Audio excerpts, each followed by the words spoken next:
Everyone, welcome back to my channel. সবাই কেমন আছো? আশা করছি অনেক ভালো আছো, আর আমিও বেশ ভালো আছি। তো দেখো, আমরা এসেছি একটু এখানে ফার্নিচারের দোকানে, কারণ ষষ্ঠী চলে গেছে আজ অনেক দিন হলো, কিন্তু ষষ্ঠীর পাওনার গিফটটা নিয়ে আসা হচ্ছে না। কারণ যা গরম পড়েছিল, গরমের জন্য তো বাইরে বেরোতেই পারছিলাম না, আর গরমের পর এই যে শুরু হয়েছে বর্ষা। তো আজকে একটু ওয়েদারটা ভালো লাগছিল, তার জন্য আমি আর আমার বর মিলে এলাম এই মলটাতে। আর এখানটাতে আমি নেব অর্ডার আর একটা টি টেবিল, এই দুটো বাইরে থেকে ঠিক করে এসেছি আর কি। তো এখানে আমি সব রকম জিনিসই দেখছিলাম ঘুরে ঘুরে। এখানে ড্রেসিং টেবিলগুলো কিন্তু খুব সুন্দর লাগছিল দেখতে।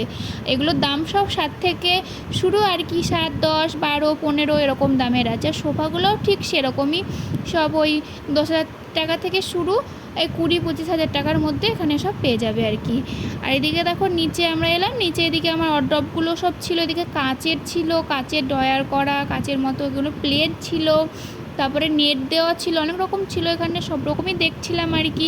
আর এদিকগুলো দেখো, সব আলমারি, শোকেস আছে, সব আলমারি আছে, এদিকে আলনা আছে, সব রকম ঘুরে ঘুরে দেখছিলাম। তারপরে এই দিকটা দেখো, সব শোকেসগুলো আছে, আর শোকেসগুলো সব কিন্তু পিঙ্ক কালারেরই আছে এখানটা, কারণ পিঙ্ক কালারটাই বেশি চলছে এখন। আর এদিকে বললাম না যে টি টেবিলে, দেখো এই টি টেবিলগুলো আমার বেশ ভালোই লাগছিল, কারণ এগুলো এখন নতুন উঠছে। ভেবেছিলাম কাঠের নেব, কিন্তু কাঠের থেকে এগুলোই দেখতে সুন্দর, অনেকটা বড়ও ছিল, কিন্তু কাঠেরগুলোর থেকে কিন্তু দাম কিন্তু কাঠেরগুলোতেই কম, আর এগুলোতেই বেশি আর কি। তারপরে দেখো, আমার অর্ডার আর ওই টি টেবিল নেওয়া হয়ে গেছে, এগুলো দেখো টোটোর মধ্যে বানছে। তো আজকে ভিডিওটা এ পর্যন্তই, আবার দেখা হচ্ছে পরে কোনো ভিডিওতে। তো আজকের মতো টাটা, বাই।